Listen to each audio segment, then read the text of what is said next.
Grand जयनिं सेरेमनियावहाय बे हाबाफारिखौ खुंफुंनो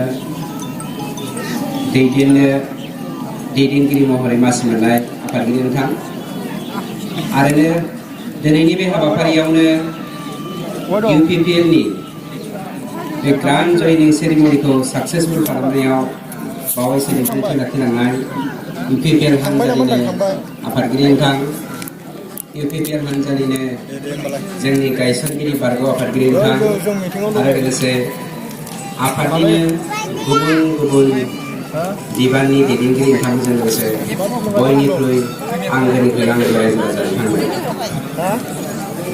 समनि आंखालाव आं गोबां बुंनो नागिराखै थांनाय 27 जानुवारियाव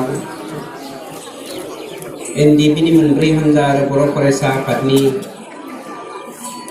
खौसेथिनि गेजेरजों जोंनि बर'नि जा जेंनाफोर बे जेंनाफोरखौ सुफुंनो थाखाय जा गोजोन एकर्ड खालामदों बे एकर्ड खालामनायनिफ्राय लानानै दिनैसिम जोङो साफा साफा राजखान्थि हान्जानि दालानि जोंनि गथ' नंखायनो राजखान्थि बिथिङाव नोंथांमोननि सिगाङाव मा बाथ्रा बुंनानै माबोरै नोंथांमोनखौ जोंनि फैगौ BTRनि एकर्डनि दफाफोरखौ मावफुंलांनायाव माबोरै बाथ्रा होनो हागोन आं बुंनो हाया नाथाय आं मोननैसोल' बाथ्रा बुंनानै फोजोबनो नागिरदों गिबियावनो जोंनो गासैबो बर' हारिजों लोगोसे जाति जनजाति जनगोष्ठीफोरखौ लानानै जा गोजोन एकर्डनि गेजेरजों फैगौ समफोराव सान्थियै दावगालांनो हानायनि मिजिं बे मिजिंखौसो जोङो गोरबोआव बोजबनानै नोंथांमोननि बिथोन नोंथांमोननि सुबुरुन नोंथांमोननि दैदेननाय बायदि जोङो आवगायलांनो थाखाय जानजि खाफ्रादों नंखायनो आं UPPLनि सासे गोरलै सोद्रोमा जानानै बे मोनसे बाथ्राखौ नोंथांमोननो खावलायनो नागिरदों नोंथांमोना थांनाय समफोराव सागानगिरिफोरखौ जेरै वेलकाम बानायदों बरायदों बेफोरबायदिनो मोनसे गुरै खावलायनाया जादों सुबुंखौ जेरै आंगो होननानै गेदेमाफोरखौ आंगो होननानै जेरै नोंथांमोना बरायदों खौसेथिखौ बरायनायनि मोनसे थि सम जानानै फैगोन होननानैसो आं फोरमायनो नागिरदों खौसेथिखौ जों माबोरै लाबोगोन गावनि गोरबोआव सेन्स गैयाब्ला गावनि गोरबोआवनो सोलायनाय गैयाब्ला जों गुबुनखौ सोलायहोनो हाया नाथाय सोलायहोनायनि गुबै जा मन्त्र बे मन्त्रखौ जोङो सोरनिफ्राय गायसनजेनगोन बेखौसो जोङो साननो गोनां जानानै फैदों जोङो जुदि हिन्दु माइथलजिखौ नायहरो आं मोनसे गुसुं माइथलजिनि बाथ्रा बुंनो नागिरदों इसोरफोरनि गेजेराव हिन्दु माइथलजिनि बाथ्राखौ बुंदों इसोरफोरनि गेजेराव दाङाबाजि सोमजिदोंमोन बे दाङाबाजिया जादों आइजो इसोर आरो हौवा इसोरनि गेजेराव आइजोफोरनि आखल आखु आरो आइजोफोरनि जा गावनि फिसाफोरखौ खांनाय बानाय फेदेरनाय इसोरफोरनि गेजेरावबो खोब आब्रुथि गोनांमोन हिन्दु माइथलजिनि मोनसे बिबुंथि फोरमायथिनाय बायदिब्ला आइजोआसो इसोरफोरनि गेजेराव आइजो इसोरासो बयनिख्रुइ गिबिसिन मासि मोननायमोन आरो बेखौ फल' खालामनानैनो सुबुं माहारिनि गेजेरावबो हौवाफ्रा हिन्जावफोरखौसो खुलुमोमोन दिनैनि दिनाव जेरै हिन्जावफ्रा हौवाफोरखौ खुलुमो आगुआवबो प्रि हिस्ट्रिकेल पिरियडआवबो हौवाफ्रा हिन्जावफोरखौ खुलुमोमोन नाथाय हौवाफ्रा ओरैबायदि सालु ओरैबायदि सियान ओरैबायदि बोलोगोरा बिसोरो हिन्जावफोरखौ गादबनानै गासैबो बिथिङाव हौवानि आथिं सिङाव लाखिबोदों आरो दिनैबो जोंनि बे कालचारा गासैबो हारि माहारिनि गेजेराव सोलिनानै दंगासिनो दङ मोनसेल' खावलायनाय जाय आइजोफोरा गावनि गोरबोआवहाय 9 दान गावनि आंगो फिसाखौ लानानै फेस फेस मेंनाय देहाखौ लानानै खांबोनानै फेदेरबोदों मोनसे मिजिं जाय मिजिंआ गावनि इयुन जोलैखौ अराय सम गोजौआव दोननायनि गावनि इयुन जोलैखौ गुबुननि नासयनाय गादबनायनिफ्राय रैखाथि होनायनि गावखौ पृथिबियाव सिनायथि होनायनि बे आइजोआ बर' बिमाफोरा बिटिआरनि जाति जनगोष्ठीफोरनि हिनजावफोरा जुदि दाबो खौसे जानानै दाबो आखाइजों आखाइ हमलायनानै हौवाफोरखौ गादबनो हायोब्ला जा हौवाफोरनि नासयनाय जा हौवाफोरनि हादुंगोरा महरै जोंखौ गादबनानै दोननाय बे गादबनानै दोननायनिफ्राय जोङो बारग'नो हागोन। जोंखौ मोनसे आखुथाय फोरोंदों समाजाव दायना फोथायथि। आं दायनाखौ मोनसे बाथ्राजोंसो रुजुनो नागिरदों। दिनैनि दिनाव दायना गैलिया। जोङो लेखा गोरों समाजावहाय दायनाखौ फोथायनानै लाब गैलिया। नाथाय दायनाया दङ दाबो। सोर बिसोरो दायनाया?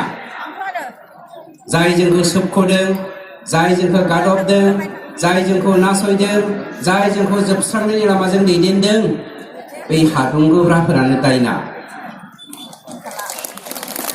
बिसोरनिख्रुइ देरसिन दायना आरो पृथिबियाव गैलिया। बे दायनाफोरनिफ्राय बारग'नो थाखाय जों खौसेथिनि सम जानानै फैदों। आरो जों जुदि खौसेथि गैयाब्ला दायनाफोरा जे उदै देरहोयो बेल' नङा, दायनाफोरा जोंखौ फोजोबनायनि लामाजों लांगासिनो दं। जोंनि अनसुलि बिमा माहारि, अनसुला बिफा आरो बिदा फंबाय बिब' बिनानावमोन, जोङो राजखान्थिनि गाज्रि राजखान्थियारि फाखनाव गोग्लैनानै जोंनि जा मोन्थाय बे मोन्थायखौ खोमानानै दालासै। जों बहुद खोमाबाय, ओरैबायदि खोमाबाय जोङो खुगा सिनानै थानायनि अनगा जोंहा राहा गैलिया। नाथाय मोनसे सम फैदों जांख्रिखांनायनि सम। बे जांख्रि जाखांनायानो जादों खौसेथि। खौसेथिनि जांख्रिखांनायावनो जों जुदि दोहौ सिथारनानै आखाइ हमनानै दावगालाङाब्ला आं खेबसे बुंबावगोन, दायनाल' नङा, दानब, असुर आरो म्लेस जाय सोदोबफोरखौ डिक्सनारियाव नागिरनानै मोनख'यै सोदोबफोर दङ, बेफोरजों रुजुनो गोनां। मानोना बिथांमोननि नासयनाय गादबनाय सोबख'नायावनो दिनै मोनसेनिफ्राय मोनसे आंखालखौ जोङो सौदावनो गोनां जादों।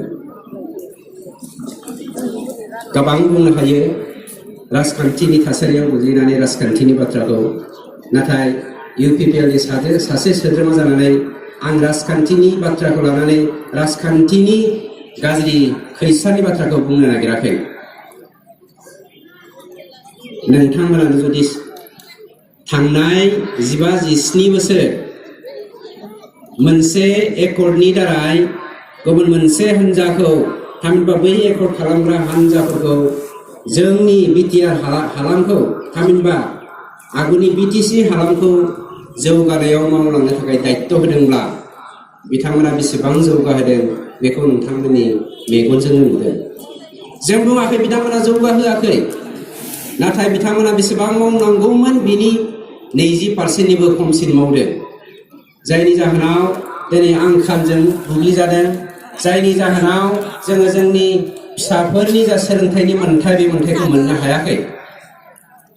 गोबाङा बुंदों राजखान्थिगिरिफोरा एनडिपि मुभमेन्टनि थाखायनो थांनाय 34 बोसोराव बर'फोरनि जौगानाया गोग्लैसोनानै दङ। आं आसि थुनानै बुंनो हायो थुक्राझार ओनसोला ओरैबायदि मोनसे ओनसोल, बियो बयनिख्रुइ गाज्रिसिन एनडिपिनि सोमावसारनायजों गोग्लैसोनाय नासयजानाय मोनसे हालाम।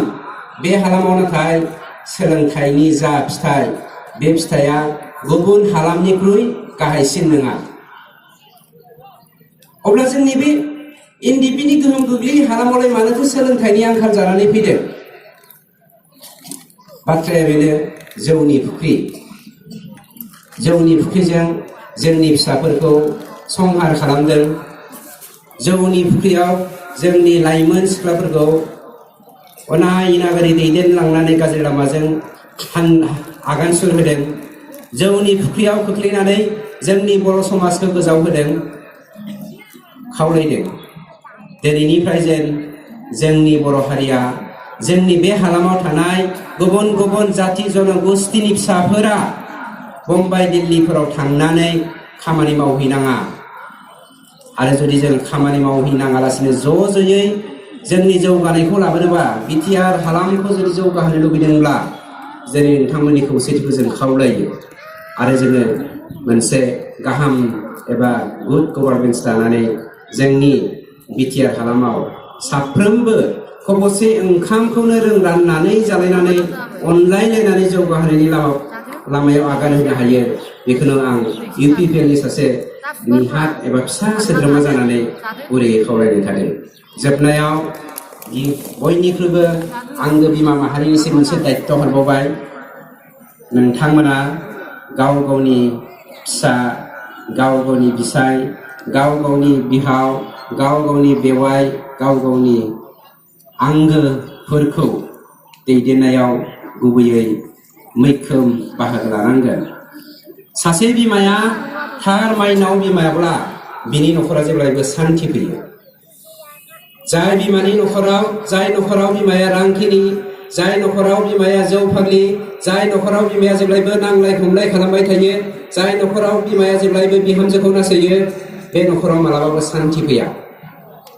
नंखायनो खावलायदों नोंथांमोनानो गुबै भुमिका ला, जेन जोंनि हौवा जातिफोरा, जोंनि देरफुनाय जोहोलाव जोहोला, जायफोरा दिनै ड्राग्सजों गोदो होजानानै दोनदों, जायफोरा दिनै जौजों गोदो होजानानै दोनदों, बेफोरखौ सोलायहोनायनि दायित्वआ जोंनि बिमा माहारिनि।